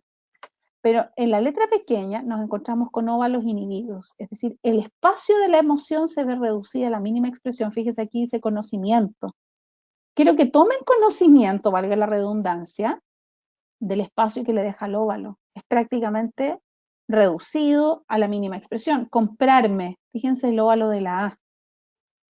Ahora, existen quiebres descendentes del renglón, no necesariamente renglón descendente, ¿ya? Porque a veces nos encontramos con renglón ascendente incluso. Pero el quiebre descendente normalmente viene, a ver, aquí les voy a mostrar uno. Bueno, aquí nosotros tenemos un renglón descendente, ¿cierto? Pero el quiebre descendente es como que si nosotros establecemos, por ejemplo, una limitante basilar y de repente, ¡pum!, quiebra y desciende más. Es como un descendente sinuoso, para que más o menos ustedes aquí lo puedan comprender. Aquí esto ya se considera un quiebre porque la descendencia es excesiva, ¿ya? Aquí en tener sube y luego disponibilidad quiebra hacia abajo y después en disponibilidad quiebra hacia inmediata. Entonces, no baja de manera descendente rectilínea, sino que tiene quiebres en el descenso. Entonces, y a veces también se puede dar que el sujeto en un contexto de ascenso, de repente como que quiebra y se va hacia abajo. Entonces, esto se da además con pastosidades. Y la pastosidad, aquí me voy a cambiar al PDF, aquí se nota por defecto. La pastosidad tiene que ver con esa falta de control, ¿cierto? Con esa tensión interna que da cuenta de la incapacidad de poder exteriorizar y evacuar la energía tóxica que atormenta muchas veces, sobre todo cuando se da a nivel emocional. Todos estos factores son prototípicos de la depresión mayor, menos la pastosidad. La pastosidad sale solamente en casos de personas que tienen precariedad de recursos para incluso darse a entender y para incluso exteriorizar, comentar lo que les pasa. La pastosidad, por lo tanto, si porque de repente tenemos personas que tienen depresión mayor y son capaces de explicarle al mundo, a la gente, lo que les pasa. Y eso ya es un mecanismo evacuatorio. Yo ya les he comentado eso. Pero la pastosidad es como que está presente solamente en aquellos escritos de personas que son incapaces de exteriorizar. Entonces se guarda la energía tóxica y esa energía se transforma en una tensión interior que se transforma en pastosidad. Todos. Y la pastosidad en las ocasiones que les acabo de indicar. ¿Ya? Ya. Y ahora nos vamos con la escritura de la depresión bipolar, que es súper interesante también, porque es una escritura paradojal. Miren, de partida, no es lo que uno se esperaría de que, como es bipolar, entonces tendría que ser renglón ascendente y después descendente, o polimorfismo antagónico de inclinación axial porque hay indefinición. No es tan literal la cosa. Pero la paradoja y la contradicción se da de manera diferente. La primera característica es que existen desconexiones frecuentes a pesar de la cursividad, pero también ocurre lo opuesto, que el sujeto elija letra imprenta y la conecte. Es como que no se pone de acuerdo. O sea, si tú eliges letra cursiva es porque va a predominar la conexión, y si eliges letra imprenta es porque va a predominar la desconexión. Pero cuando tú eliges letra cursiva y predomina la desconexión es como, ¿y para qué te sirve la cursiva entonces? Y lo mismo, para que eliges letra imprenta si la vas a conectar completa. ¿Por qué mejor no hiciste cursiva? Porque no se te entiende nada. Fíjense aquí la palabra actividades. Letra cursiva, pero fíjense la cantidad de cortes que hay entre las letras. Es prácticamente todo desconectado. Fíjense, mañana. No le sirve de nada hacer letra cursiva porque esta persona entre letra y letra levanta el lápiz. Entonces, el fenómeno es que el sujeto elige una conexión que es incompatible con la letra utilizada. Si es letra imprenta, conecta. Si es letra cursiva, desconecta. Como sea, no se pone de acuerdo y no le sirve de nada la elección tipográfica para la elección a su vez de la conexión. ¿Me van comprendiendo esto? Por favor, me lo indican. Ok. Ya. Luego tenemos renglón descendente sinuoso. Descendente sinuoso. Aquí sí que tenemos el renglón descendente a todo evento. Entonces el sujeto va aquí, de hecho los renglones están tan juntos que uno no logra percibir la sinuosidad. Pero créanme que cuando yo les mande esta ponencia, ustedes después van a medir y van a ver cómo es que va sinuoseando renglón por renglón, ¿ya? Entonces, al menos tienen una fracción del escrito descendente y cuando desciende, tiene esta sinuosidad, ¿ya? Brisados en las letras. Eso también es reflejo de esta dualidad. Fíjense que esta persona, cuando escribe, presiona de alza, no presiona de bajada. Presiona de bajada, no presiona de alza. Aquí tiene el brisado en el trazo de subida. Fíjense la letra P. Presiona de subida, no presiona menos de bajada y luego cuando sube casi no presiona y genera este brisado. Es como que un trazo está con presión y el otro sin presión. Entonces esta dualidad se da en el tema energético y que es justamente prototípico eso de los bipolares. Fíjense ahí, no presiona, luego presiona. Entonces se da en el marco de la letra, de la palabra en sí y es un brisado constante, ¿ya? Fíjense aquí, viene al, presiona, luego casi hace desaparecer. Entonces, esa dualidad se manifiesta ahí. Además, hay sinuosidades varias, o sea, ustedes quieren una sinuosidad de manual, estas son sinuosidades de manuales. Paula me pregunta, ¿y el condensamiento no es un factor prototípico de toda la población que nosotros estudiamos? Aquí, en este caso se da que hay condensamiento y eso podría incrementar el nivel de tensión del momento, pero no es algo que sea prototípico del grupo de los bipolares, ¿ya? Ahora, nos encontramos con cambios bruscos de curva-ángulo. También, que eso habla del cambio dramático de humor, y es ahí donde se nota, más que trazos de, renglones ascendentes y luego descendentes. Esta persona utiliza letra cursiva. Por ende, deberían haber más curvas que ángulos, o deberíamos esperar varios enlaces o montículos curvos, porque por algo me lo está indicando su letra. Entonces, fíjense acá, quiero que nos focalicemos en esta M. ¿Qué es lo que hace primero? Esta es una curva que prácticamente es un bucle. Entonces, aquí si uno sigue la tendencia, uno esperaría una curva, pero ¿qué es lo que hay? Ángulo, ángulo, ángulo. Ok, el enlace entonces debería ser curvo, nuevamente es anguloso. Fíjense aquí, esta persona que hace un bucle, que es curvo, curvo, luego montículo curvo, fantástico, si yo sigo la tendencia debería esperar una curvatura, que viene a continuación, ángulo, ángulo. Entonces, esos cambios bruscos, fíjense por favor a este nivel, la angulosidad. Entonces, cuando el sujeto, y fíjense este brisado, no sé, es que es increíble y se da siempre. Ahora, este cambio brusco de curva-ángulo hace que en el fondo el sujeto manifieste cambios anímicos, pero de un minuto para otro, ¡pum! Entonces, que es justamente lo que pasa cuando el sujeto deja de estar en un estado maníaco y pasa a uno depresivo. O sea, es de un día para otro y a veces las familias lo vivencian en el decurso de un día. Es decir, ha pasado por una buena temporada maníaca la persona, pero por ejemplo a las 5 de la tarde de un día X se tornó depresivo. Y no es que vaya bajando la energía de manera paulatina, es que es pum, al tiro. Es como que se transforma en otro sujeto. Pasa tan intempestivamente como acontece el brisado o como acontece la curva o el ángulo en un contexto en donde no se esperaba. ¿Ya? Y como si fuese poco, todo esto va acompañado de óvalos con cápsulas. que refleja situaciones emocionales no resueltas, que están ahí presentes a todo evento, fíjense. Cápsula, cápsula, cápsula, cápsula. Así, cápsula.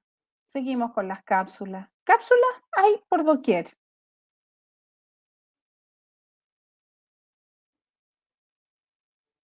Cápsula.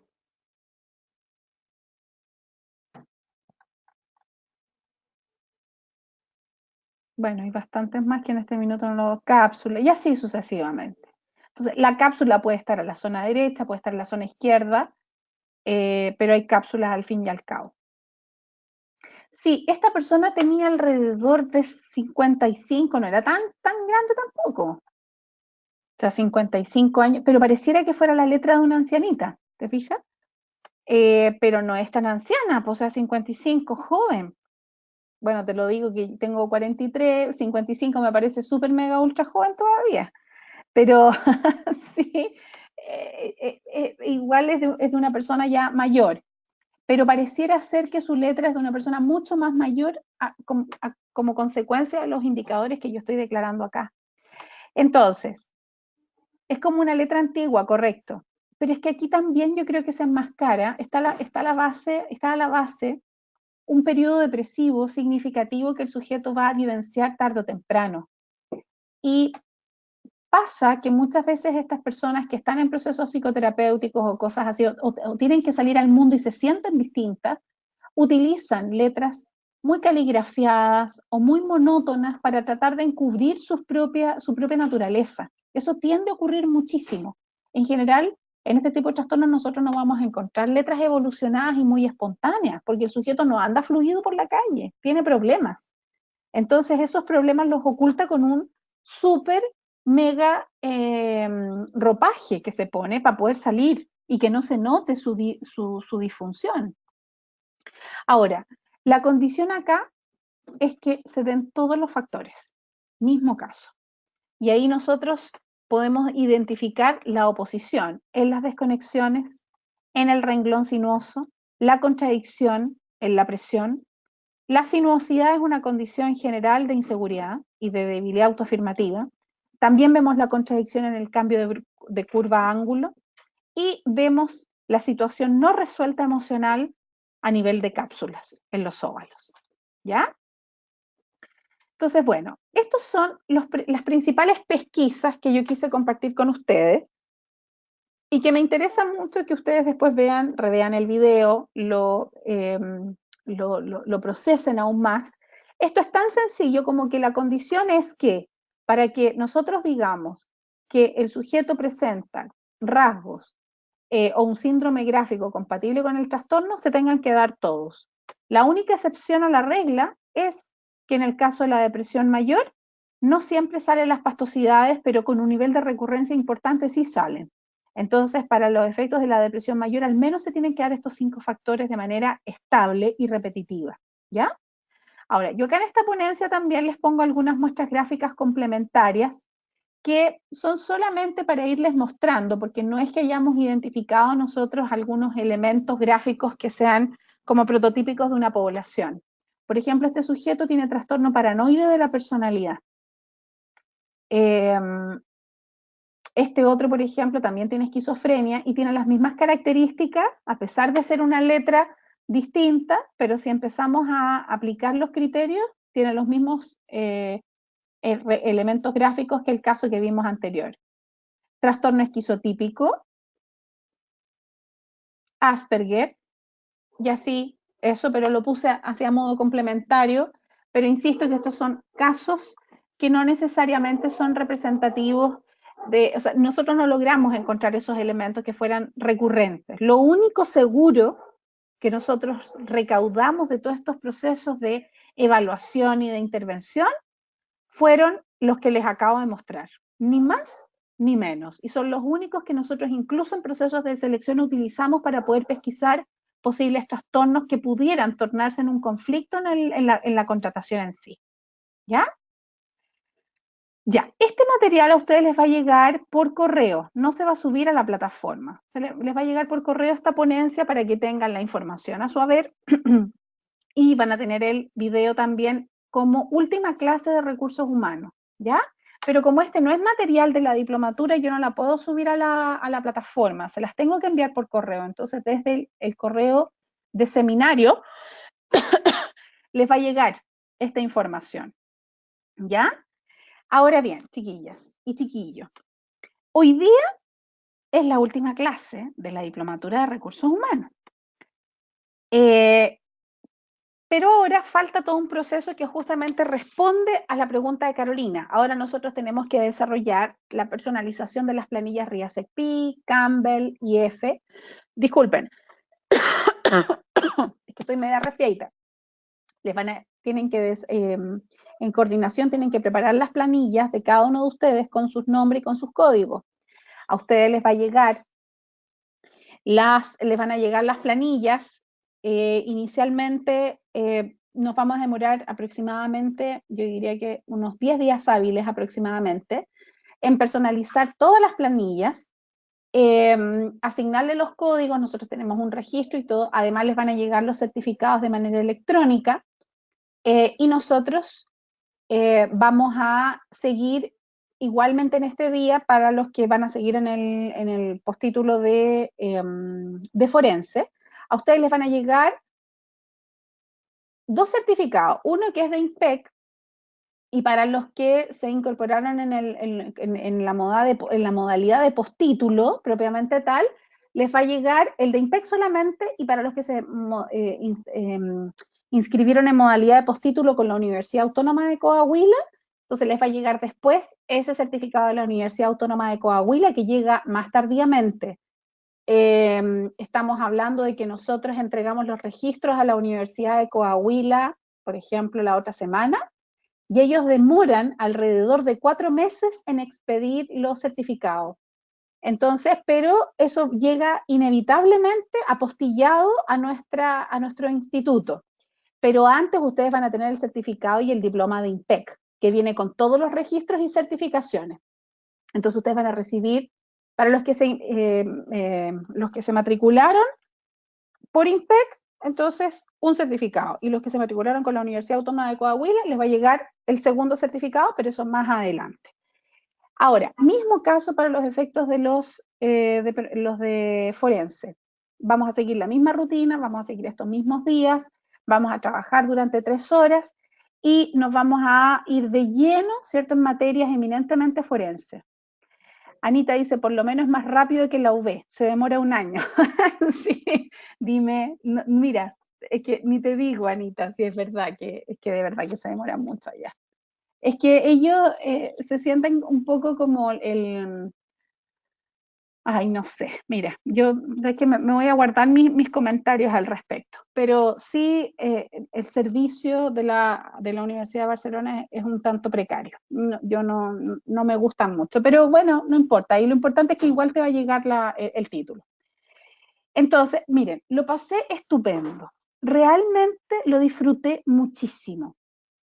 Creo que ha sido uno de los cursos que más he disfrutado, porque he tenido participación de ustedes han llegado a la hora, han hecho sus tareas, me han hecho preguntas inteligentes, se han expuesto para que yo corrija sus trabajos, y han estado dispuestos a que cada uno vea sus fortalezas y sus falencias, y la verdad es que lo pasé chancho, de verdad, muy, muy, muy bien. Y eso me hace muy feliz. Les digo de corazón que todo lo que fue entregado acá, no solamente fue desde lo técnico, sino que también desde la vocación. Es un tema que me encanta. De verdad espero que lo hayan disfrutado muchísimo. Con los que van a seguir, bueno, vamos a seguir practicando y trabajando, pero los que no, el instituto mantiene sus puertas abiertas para que ustedes en un futuro puedan seguir profundizando, porque les digo sinceramente que esto es para mucho más. La neuroescritura es tan fascinante que en realidad una sola diplomatura no resuelve todo. ¿Bien? Raquel, te quiero decir que estamos evaluando el caso que me planteaste. Tú sabes a qué me refiero y te vamos a responder esta semana, ¿ya? Así que tranquila. Y eso, así que ahí cada uno me está diciendo palabras súper bonitas.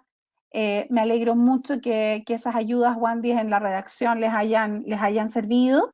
Y bueno, lo más importante es que si ustedes tienen un caso, tienen un cliente, lo que sea, ustedes saben que tienen que contactarnos porque no los vamos a dejar solos en su primera salida al mundo laboral. Así que eso tienen que tenerlo claro, porque no podría dormir tranquila si supiera que pierden un cliente porque les faltó ayuda. Así es que no, cuenten con esa ayuda. Francisco, muchas gracias. Se notó toda tu vocación y profesionalismo. Amo la neuroescritura. Bien, Francisco, te felicito. ¿Quién iba a pensar? Imagínate que íbamos a estar acá después nosotros en el ámbito de la neuroescritura. Así es que, chiquillos, les doy muchas gracias. Carolina dice gracias a todos los del grupo, sus comentarios me han servido mucho. Gracias también a ti. Un abrazo enorme. Dios los bendiga. Van a tener su material y además que todo el material del diplomado va a estar hasta febrero del próximo año, así que tienen plazo para ir descargando todo. Más o menos cuando comienza el año lectivo para nosotros en marzo, ahí ya se resetea el eCampus, ¿ya? Así que un abrazo enorme, cuídense, lo pasamos chancho y bueno, van a acceder después a la grabación y a las plantillas que les van a ir llegando. Un abrazo, Wandy, pero vamos a seguir igual. Sí, mira, si tú sabes que los lazos no se cortan. Gracias, Pamelita. Lo seca es por la vocación, ni más ni menos. Que les vaya excelente. Un abrazo a todos.